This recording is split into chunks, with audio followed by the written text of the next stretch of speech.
So I was in a car accident not too long ago. I'm sitting at a light and a truck, bam, rear-ended me 50 miles an hour. Car's totaled.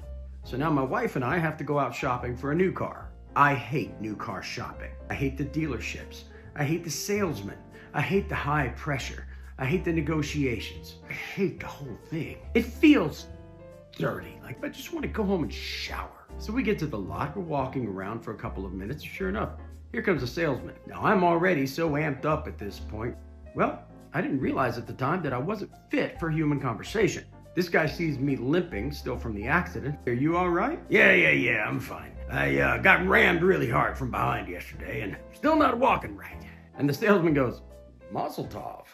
So he shows us this vehicle. It's a Hyundai Venue. Have you guys seen this thing? They call it a subcompact crossover SUV. I don't know what it's crossed over with, but I'm guessing a mailbox. He says, well, you said you wanted to see an SUV. Not a toy one. I want to see the kind of SUV that would have that thing hanging in the rearview mirror.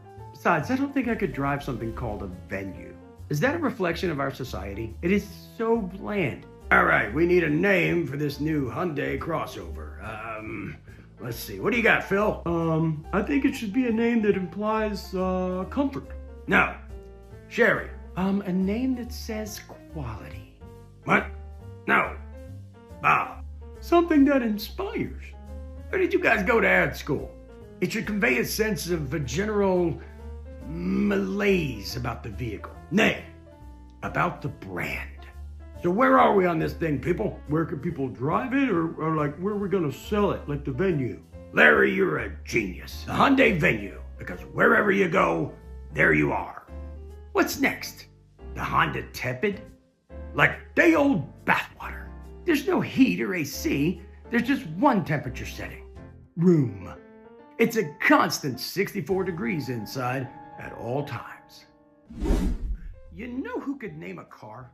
The Italians in the 80s. They knew their demographic, man. The Ferrari Testarossa.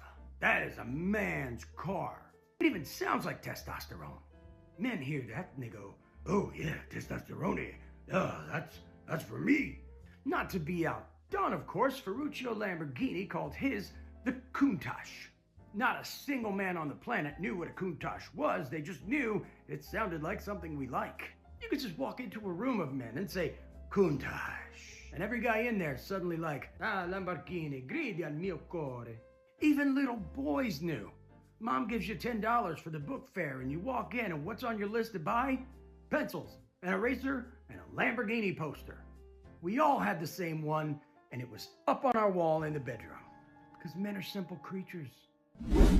Women are always saying to their friends, I don't know what this man wants from me. And that's because they're well overcomplicating it. Men are very simple creatures. We have 4 basic needs: eat, sleep, sex, and validation. The order is interchangeable. Validation, for example. It's great during sex. Oh yeah, you're doing a good job. Doesn't even matter if it's fake. You just tell us we're doing a good job. And don't tell us you're faking it. Validation's great at dinner. If he cooks for you, oh honey, this meal is fantastic. It's delicious. If you cook for him, look at my big fella. He was hungry. You cleaned your plate. It probably even works when we're sleeping. Look at my man. He looks like he's resting so well. You're so good at sleeping. We'll absorb it on a subconscious level. You're good at sleeping. Women like to say, all men are dogs. That's not necessarily a derogative. Ladies, if you want unconditional love, you get yourself a dog. Or you get yourself a man. Men are so super easy to please that we're very much canine. Think about it. You can turn a man down for sex every single night for an entire month. And then one night you go, hey, I'm in the mood, you wanna? And what does he do? Yeah, right now? Okay, let's go, right now. That's unconditional. Especially when you give him the validation afterwards. That's a good boy. Who's a good boy? Ladies, you ever just start rubbing your man's back randomly? He will freeze in place. Doesn't matter how uncomfortable he is. He is not going to move until you quit. It doesn't matter if his right foot and left ass cheek are totally asleep. He's not going to move because he's afraid that moving will make you quit. Now the flip side of that coin is that women Women are feline. Yes, women are very much like cats. You ever pick up a cat to pet it and it doesn't want to be petted? He's down like that, giving you the stink eye. How dare you?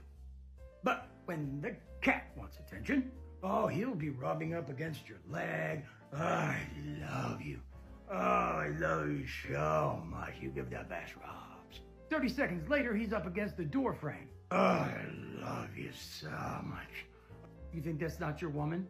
Watch her cuddle you during a movie. You get the best cuddles. I love this. This is so wonderful. Now watch her in a store when she finds a super soft blanket. Oh my God, this is the best thing ever. Oh, it's so wonderful. I love it. Where's the lie? A man will chase after you for a month and you tell him no, no, no, no. Let her want affection. She will flop down on your lap just like a cat. You may love me. The simple fact of the matter is that men and women are cats and dogs. We see the world entirely differently. Men tend to be logical. Women tend to be emotional. One is not better than the other. They're just different. Men think, women feel. My wife will say something to me like, I feel like you're not really taking my concerns seriously. And I will answer, I think you're overreacting. By the way, gentlemen, you ever want to see a woman overreact? Tell her she's overreacting. You see, that's what I'm talking about. I'm having chest pains, and you just say, well, it's just reflux. But I think I have a pulmonary embolism because I went on WebMD. Whoever came up with WebMD? I went on WebMD, and they told me that I could have a pulmonary embolism, and I'm starting to develop the symptoms. I can feel the pains in my arm and in my chest and in my back, and I really think I'm dying, and we should probably go to the emergency room right now.